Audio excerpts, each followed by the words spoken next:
সিনেমার পর্দায় তারকাদের আমরা সবাই দেখি, কিন্তু হঠাৎ করে তোমার শহরে তারা সামনাসামনি চলে আসে, তুমি কি করবে?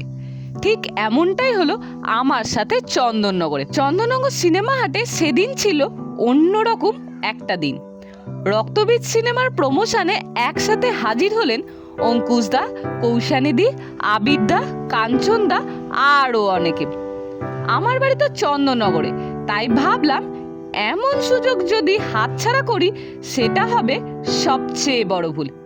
কলকাতায় গিয়ে তারকাদের দেখা যায়, কিন্তু নিজের শহরের রাস্তায় এটা তো অনেক বড় ব্যাপার।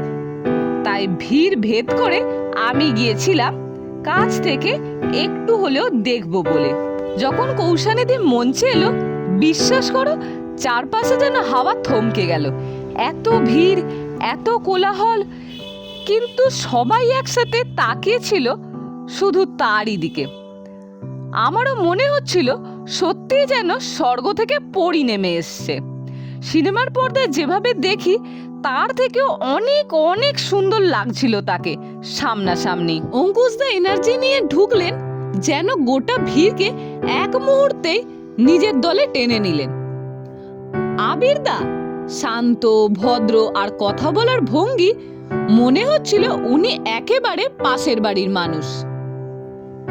আর কাঞ্চনদা, তার সহজ সরল হাসি দেখে মনে হলো তিনি শুধু মানুষকে আনন্দ দেওয়ার জন্যই জন্মেছিলেন।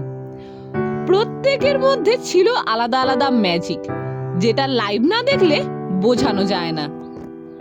কিন্তু একটা জিনিস সেদিন বুঝলাম, ওরা শুধু তারকা নয়, আমাদের মতোই সাধারণ মানুষ, যাদের আমরা বিশেষ মনে করি শুধু তাদের অগাধ পরিশ্রমের জন্য।